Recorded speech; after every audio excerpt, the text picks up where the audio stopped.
Nah ini apa yang menjadi dasar nih sehingga bisa sampai 30 juz hafal tuh kayak gimana sih tipsnya itu?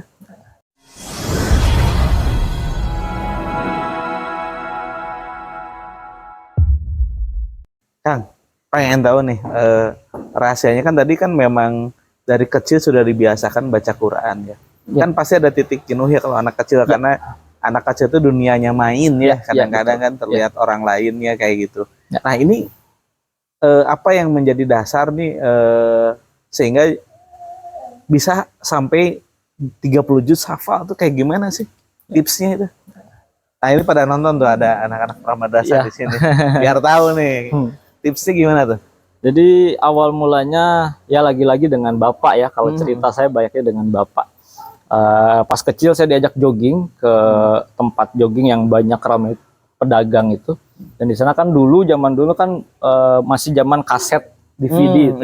Bapak dulu baru beli DVD, pengen ngetes DVD-nya. Akhirnya sambil jogging sambil beli kaset, tapi bingung kan mau beli kaset apa. Nah waktu itu nemu kaset, saya masih ingat covernya warna putih, tulisannya Syekh Misyari Rasyid Al-Fasi. Dan saya dan bapak belum tahu siapa itu Syekh Misyari Rasyid gitu. Dulu 2005 2006 saya lupa, belum masyhur ya, belum ya. Makanya tapi ya udah dibeli aja lalu diputar gitu. Awalnya memang saya sudah sebelum itu memang sudah menghafal Quran, tapi sulit untuk hafal gitu. Setiap tes, setiap tasmi pasti aja gagal gitu kalau waktu itu sama bapak itu. Sampai akhirnya itu sering diputar setiap pagi sama bapak, dan alam bawah sadar tiba-tiba ya saya ngikutin gitu ya, ngikutin sampai akhirnya pas lagi main lagi apa saya ngikut gitu apa yang saya dengar di kaset tersebut. Sampai akhirnya bapak sadar, kok kamu bisa ngikut katanya. Akhirnya ya kalau waktu kecil kan asal berteriak aja kan, saya nggak ngerti nada, nggak ngerti apa, yang penting ya pas nada tinggi saya teriak aja kan gitu. Makanya pas bapak tahu kalau saya suka dengan irama dan ternyata itu bisa menjadi solusi hafalan saya semakin kuat, akhirnya bapak mengenalkan apa itu nada tinggi, apa itu nada rendah, bagaimana teknik-teknik mengambil suara, menyimpan nafas itu. Akhirnya dilatih sama bapak ya beberapa tahun lah itu, sampai akhirnya saya bisa diterima di sekolah gitu, suka buka acara, ada acara saya buka dengan saya ngaji gitu. Itu awal mulanya. Sampai akhirnya saya merasa nyaman dengan irama tersebut hingga ya 5 juz pertama mah karena dibimbing sama bapak ya, irama itu nempel banget gitu. Yang terkhusus Al-Baqarah, karena Al-Baqarah waktu paling lama yang saya habiskan untuk menghafal Quran itu 6 tahun. Itu surat Al-Baqarah. Karena ya waktu kecil dari SD kelas 1 sampai kelas 6 itu ngafal Al-Baqarah nggak selesai. Selesainya itu alhamdulillah pas pakai irama gitu. Sehingga saya kalau imam sholat pasti paling sering baca Al-Baqarah karena apa ya? Yang saya rasa yang paling dibimbing sama bapak itu waktu saya menghafal surat Al-Baqarah. Jadi selalu mengingatkan saya kepada bapak pada saat dulu ngajar saya waktu kecil gitu. Sampai akhirnya masuk pesantren ya dengan modal 5 juz tadi. Alhamdulillah dulu mudaris saya dari Demak. Dia orang yang mungkin 30 juz setiap hari. Beliau hanya duduk dari jam 3 subuh, beliau duduk, beliau murojaah, tapi nggak buka Quran, beliau murojaah gini aja. Subuh mulai juz 1, Isya dia sudah selesai juz 30 setiap hari. Mudaris saya. Al-Mukarram Ustaz Khalil Rahman itu 30 juz setiap hari gitu. Jadi nggak pernah bolong, setiap hari begitu. Beliau hanya beranjak dari tempat duduknya pada saat waktu sholat dan pada saat mau ke kamar mandi. Selain itu beliau hanya duduk saja. Terus murojaah hafalan Qur'annya setiap hari tidak pernah bolong 30 juz. Beliau yang sangat memotivasi saya untuk menyelesaikan hafalan. Beliau pernah bilang, kamu sudah maju, kamu nggak bisa mundur lagi, kamu harus menyelesaikannya. Kalau kamu berhenti, kamu mati. Kalau kamu mundur, kamu hancur. Kamu nggak boleh berhenti, kamu nggak boleh mundur. Kamu harus selesaikan sampai 30 juz, kata beliau. Itu yang membuat saya semangat gitu. Dan beliau selalu mewanti-wanti untuk tetap menjaga hafalan. Karena beliau pernah mengatakan begini, kalau kamu bunuh orang satu kecamatan, dibanding kamu lupa satu ayat hafalanmu, dosanya lebih besar hafalanmu hilang satu ayat, katanya. Saya kan jadi takut itu. Waduh, terus gimana, Tat? Ya udah, kamu harus murojaah, katanya. Ya sudah, Tat, saya nggak mau tambah hafalan, takutnya hilang semua. Nggak bisa, katanya. Kamu harus selesai, harus lanjut sampai 30 juz. Sampai akhirnya, ya sudah, saya sudah memutuskan untuk menjadi penghafal Quran, ya saya ingin memuliakan orang tua, saya ingin ikut menjaga Al-Quran dengan para hafiz yang lain, sehingga berusaha semaksimal mungkin dengan keluh kesah perjalanannya pada saat menghafal itu ya, pahit manisnya itu saya rasakan. Alhamdulillah banyak sekali keberkahan-keberkahan yang saya rasakan pada saat menghafal Quran maupun pada saat selesai menghafal Quran. Meskipun saya pribadi tidak pernah meniatkan untuk hal duniawi ya, mudah-mudahan Allah selalu menjaga niat lurus saya dari awal hingga akhir nanti.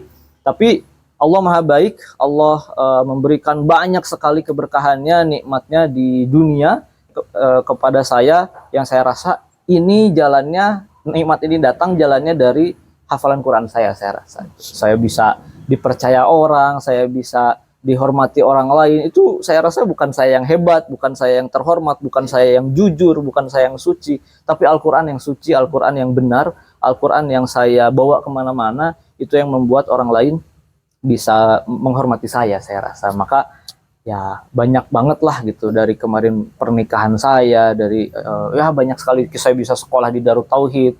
Itu saya rasa keberkahan dari Al-Quran yang bapak saya ajarkan sedari kecil, yang saya hafalkan, sehingga ya alhamdulillah banyak sekali yang sudah saya dapatkan hingga hari ini gitu. Mudah-mudahan itu tidak membelokkan niat saya gitu ya. Saya selalu berdoa biar niat saya tetap lurus lah.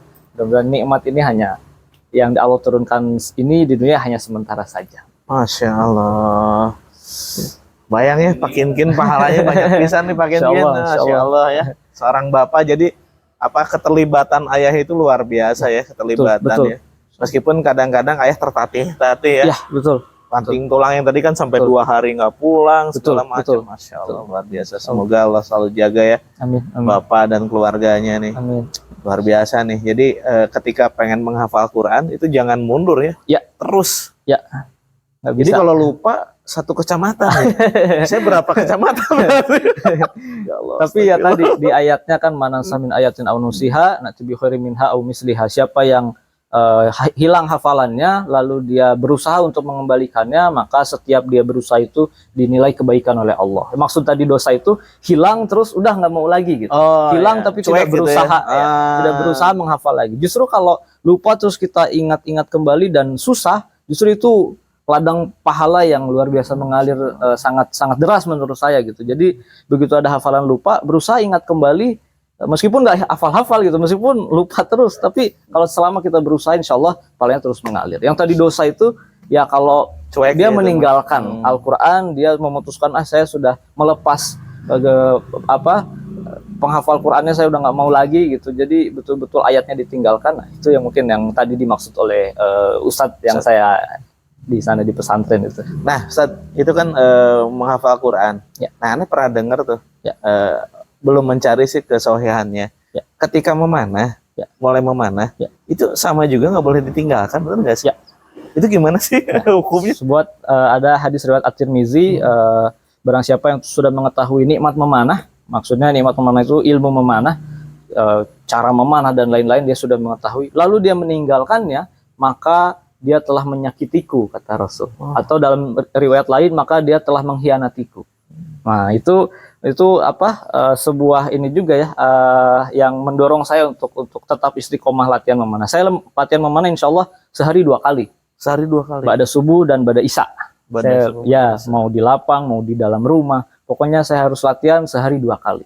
Bukan untuk mengejar prestasi lagi kalau sekarang, bukan untuk menjaga nama di klasemen liga lagi, bukan, tapi itu hanya untuk menggugurkan saja tadi, menggugurkan amalan sunnah yang sudah saya istiqomahkan selama ini. Itu jadi karena ya banyak juga nikmat-nikmat dari olahraga memanah ya, dari manfaat fisiknya, dari manfaat psikologisnya, karakternya, itu yang saya rasakan dan saya ajarkan juga ke beberapa member-member di tempat latihan itu, ya sudah sangat terlihat manfaatnya, maka itu yang mendorong juga untuk selalu istiqomah memanah. Karena hadis yang lain kan segala bercandaan itu adalah batil kecuali bercandaan yang ada dalam 3 hal.